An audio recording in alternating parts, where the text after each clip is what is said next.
Good morning to each and everyone, especially to our professor, Dr. Leandro Torion. By the way, I am Regine Abad from President Carlos P. Garcia Bohol. And I'm going to discuss about idealism. So, what is an idealism?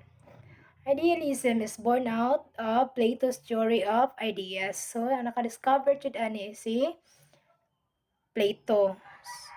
So it comes from the Greek word idealismos, which derived from the word idea. So idea jud siya mind.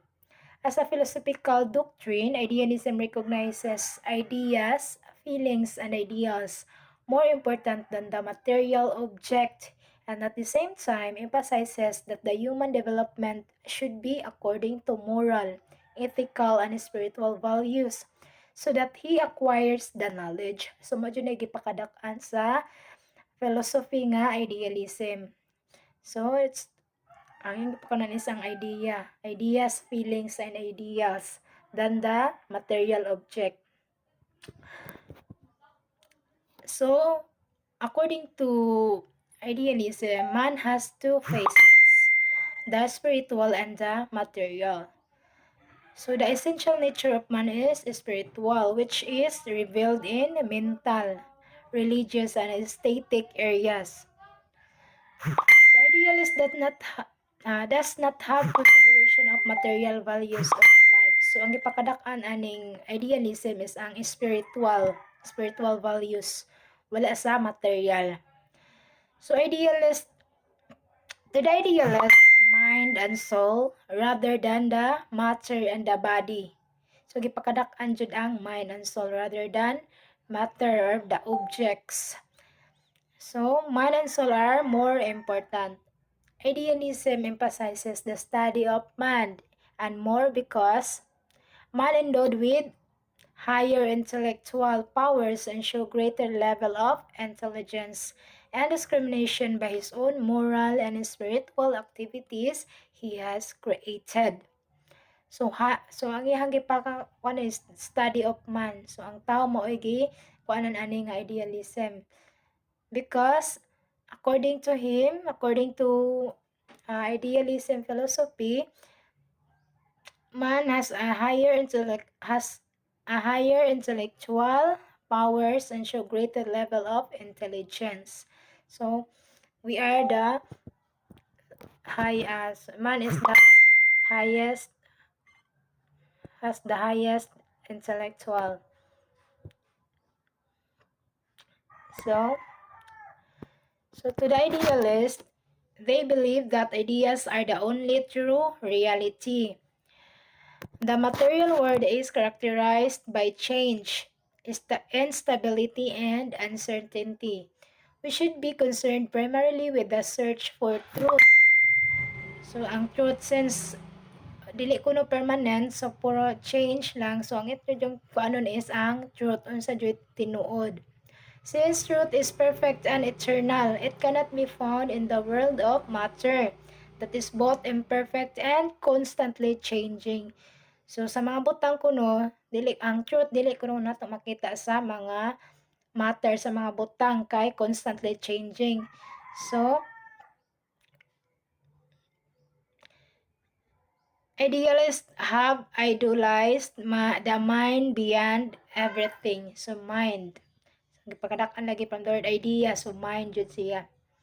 Idealism is the philosophical theory that the reality is essentially mental or spiritual. We should be concerned primarily with the search for truth. Since truth is perfect and eternal, it cannot be found in the world of matter that is both imperfect and constantly changing. Sa mao to siya. Wala jud gipakadak-an ang matter. So na jud siya sa truth.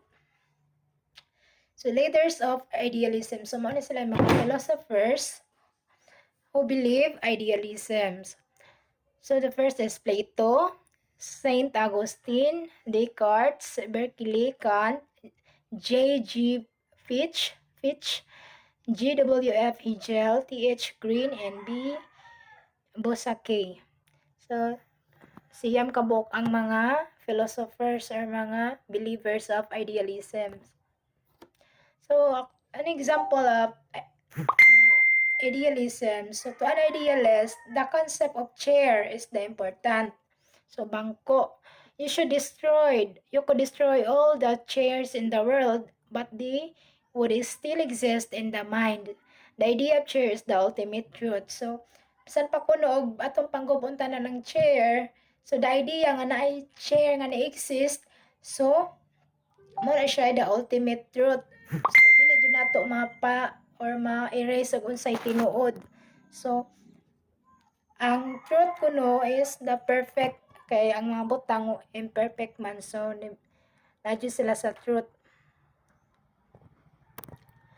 Then, idealist philosophers, so man sila. Ang una is si Plato. In the West, idealism dates as far back as Pythagoras, 600 BCE. Plato first formalized idealism through his theory of the forms. So, napod siya theory of the forms. So, ang una niya is form of good, higher forms, lower forms, material objects, and the images. So, ang kinalasan nga, kinaubsan nga kuan is ang images, ang picture. Ikaduha is ang material objects, ang ubos-ubos. Ang kinatasan is form of good. So, Plato's theory of forms, so mo ang highest form is the good. So, mo to siya. Then, nabilong is the non-physical, non-extended, eternal, immutable, perfect, and necessary. So, mo ang truth o spiritual. Then, higher forms, concept. Higher forms, concept. So, ang ideas na po, so beauty and justice. Ano siya, ikaduha. Then, ay katulo nga taas-taas is ang lower forms ng phenomena or mga events. Sama na siya.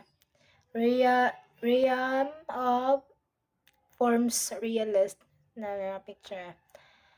Sama na siya ang mga butang na, mga panghitabo. Then, the last one is the particular sa katong mga images, mga objects na. So, man ni lowest form sa Plato's theory of forms. Next is idealist philosophers, Augustine. So, si Augustine na po, so 350 to 430. He argued that what is real is the spiritual world. The flesh is only temporary. So, spiritual. So, kita mga spiritual well-being. Ang nito o dyan is labi na itong mga religious kuan dyan. So, mo dyan siya. Idealist na sila. Nga, eternal. Wala sila ni kuan sa external or mga kuan ra earthy things. So, na dyan siya sa spiritual nga kuan. Sunod, people do not create knowledge. God has already created it, but people can discover it through trying to find God. So, people do not create knowledge. So, wala jud ni nato ang makabuo og knowledge, kaalam. Only the God already created it. So, gihatag na ko na sa Ginoo, pero ang tao mismo ang mo discover unsaon pag trying to find God. So, di ba kita mga religious kuan beta believers. So, mao ni siya mga idealist, mga religious believers na siya sa idealism philosophy. Then, so si Augustine, unsa man ni siya ka kuan? Saint Augustine. Next is si René Descartes, 1596 to 1650. Rested with the question of what was real and did he really exist. Perhaps he was a dream. He finally concluded, I think, therefore I am. Si Descartes man ni katong, I think, therefore I am. So, thinking, beyond thinking, thinking and ideas are the ultimate truth. Thinking and ideas are the ultimate truth. Next is George Berkeley. Berkeley claimed that only the conscious minds and the ideas, perceptions are reality. So, mura dyan ko na tinuod yun ning atong mga ideas or perceptions. The external world is collection of perception we mistakenly called physical reality. No, grabe. So, mistakenly, so murag nasayop ra kuno tas pagtuo kay ang kini ko ng physical the external world is collection of perception we mistakenly call physical reality. So, wa jud sila nituo sa mga kuano physical, na jud sila sa ideas jud or perception. For Berkeley, all the things we perceive around us are nothing more than bundles of our perception. So, to ang mga perception, panglangtaw, mga ideas. Berkeley's idealism included two elements. So, the objective and the subjective. When we say subjective, all we know are own ideas. Then, objective, independent of our perceptions. Berkeley argued that all objects are bundles of perceptions. For example, a certain color, taste, smell, figure, and consistency go together and are one distinct thing given by the name apple.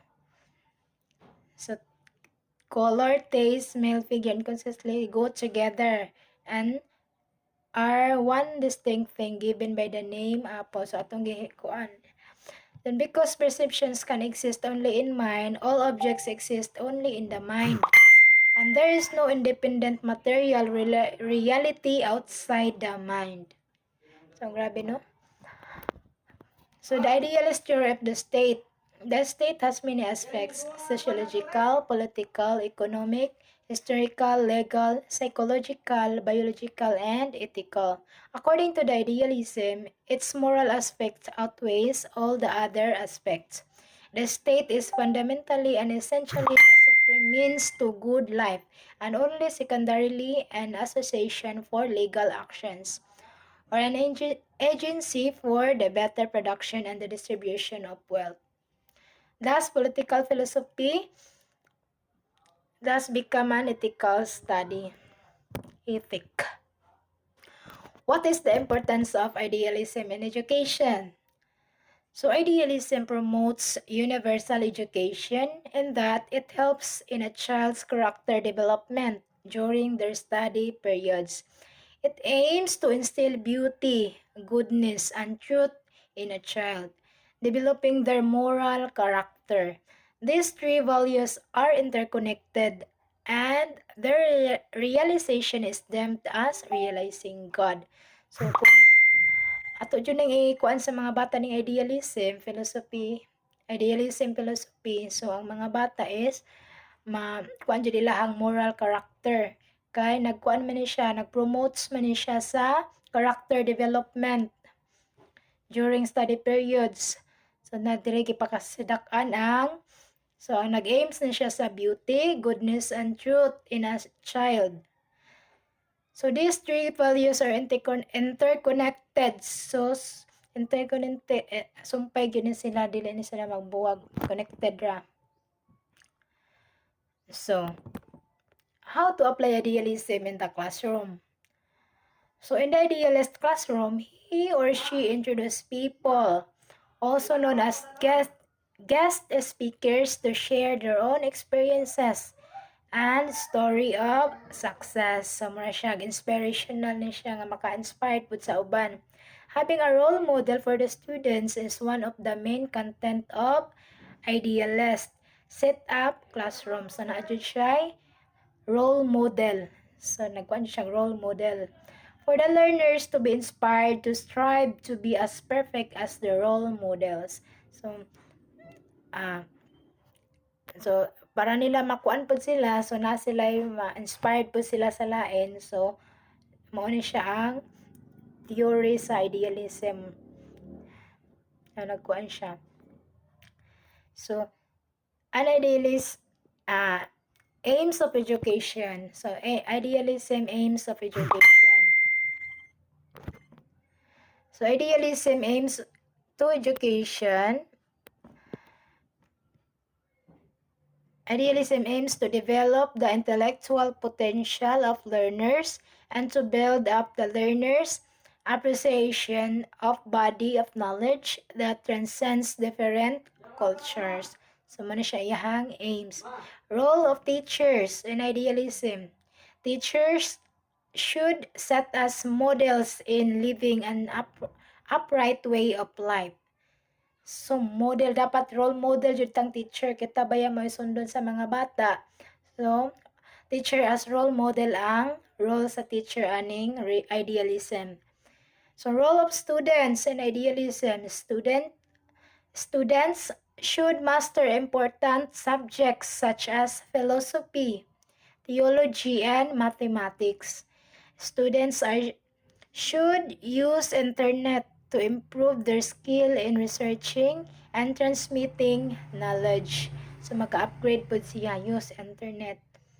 So, ang iyang tuloy master ani is philosophy, theology, okay, about man siya sa kuan, moral and spiritual, and mathematics. So, curriculum.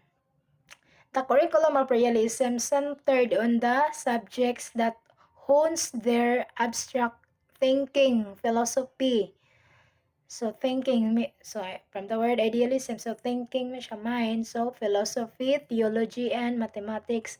This curriculum exercises the Socratic method to lighten up the students in discovering the knowledge. So, mo siya. So,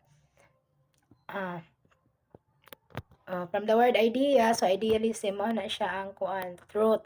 So, the truth is the ultimate, nag-emphasize din siya sa truth, idealism. So, muna to siya, muna siya ako ang mga references. Okay, that's all. Thank you and God bless. Good morning once again.